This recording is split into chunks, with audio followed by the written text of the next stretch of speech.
Dead Man Walking came about when I was invited by Lotfi Mansouri, who was then general director at San Francisco Opera, to write my very first opera for the main stage. A huge honor. I was so excited because I was just in my mid-30s. I'd never had an opportunity like that.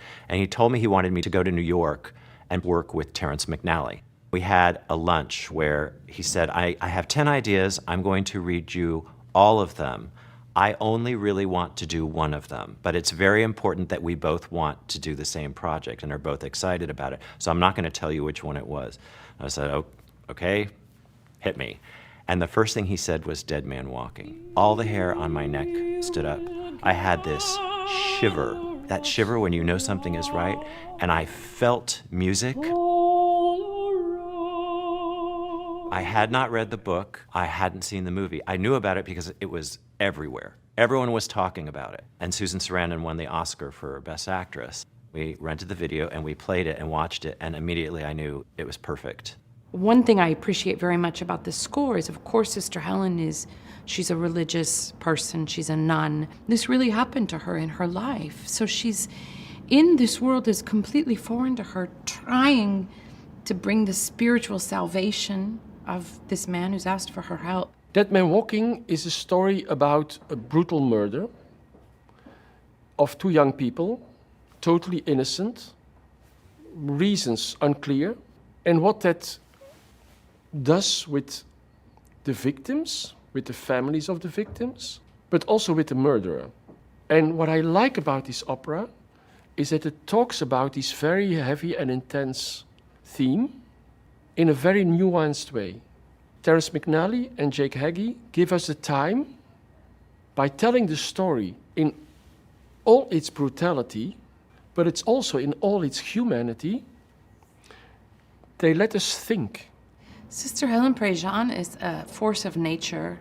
She's a true superhero in the world today. She is somebody who looks at injustice squarely in the eyes, with an open heart and a very keen mind, and she works daily to correct it. She works daily to bring a kind of equanimity and love and fire into the world so that there is more love and justice around.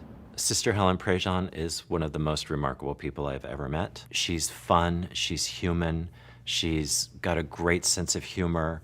She lives life to the fullest because she knows how precious and precarious it is. She jumped right in, trusted the creative team, and literally became a friend to me and the project right away. I had begun to meet Jake, who would call me on the phone, and I mean, just immediately our spirits were just so in sync. I could tell his heart. I said, Jake, I don't know boo scat about operas. Just make me 2 promises, just 2 things. We can go with this. One is you're not going to do that atonal song. We've got to have a melody. Promise me that, and that redemption's at the heart of the story. And he said, you got it.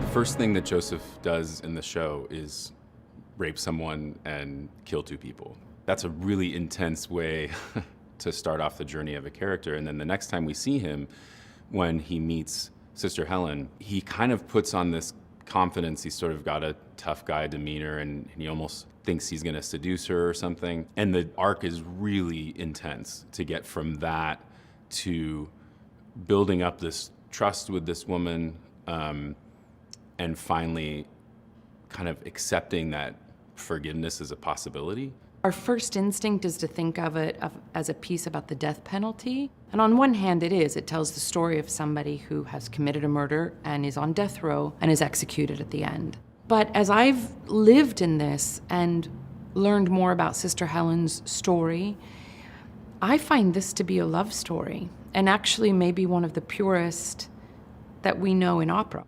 Against all odds, these 2 people find each other. And even though she sees the horror that he's done, she continues to insist that he is still a child of God.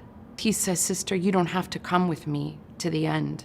You don't have to come with me into that room because it's going to be painful for you, and I want to spare that for you. And she looks right at him and says, Joseph, when they do this thing to you, I want you to look at me and I will be the face of Christ for you. I'll be the face of love for you. I want the last thing you see in this world to be It's the love of one human being for another human being that I stand for your dignity. I stand for who you are. And love meaning I'm actively loving you. I'm coming to visit you. I'm sending you letters. I am here for you. It's what love means. She could have walked away. She could have taken his invitation to be spared the horror of watching a human being die. And she chose to stay by his side. That's an incredible love story. We chose, in this case, for this opera, not to create realistic sets. In the beginning, we are actually in a nunnery, then we go to a community center, and then we end up in the prison. It's that journey that we wanted to bring to the stage in a more abstract way, where video will play an important role. The cameras will film them, and you will see them big on stage, so that you can look into the eyes, into the inside of a character. Sister Helen has a couple of leitmotifs. She has a hymn she sings, and she sings an aria called This Journey, which carries in many, many permutations all the way through. this journey to Christ, this journey to my God.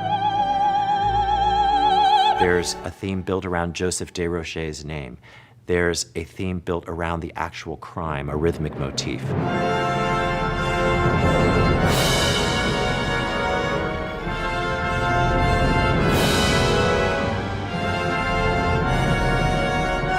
There is a hymn that really becomes almost a leitmotif, but it's the place where Sister Helen keeps returning to when she needs strength. And it's a very simple hymn that feels like something that we've known for decades or generations. It's very simple. It's the first thing she sings, and it's the last thing she turns to the audience to sing after the execution. And it's, He will gather us around, all around, by and by, you and I, gather us around. Yannick, who's just a genius at leading these things and is going to bring this cast together as an ensemble in a way I couldn't have imagined. All of my singer friends adore him. He is a real theater conductor. He's a singer's conductor. He understands the connection. He understands dramatic pacing innately. I think the opera raises a lot of questions but doesn't answer them necessarily. It just brings you into the story. I've seen people who were dead set on the death penalty afterwards say, well, I may have to rethink this. And then I've seen people say, yep, I was exactly right. We should have the death penalty, and this is why.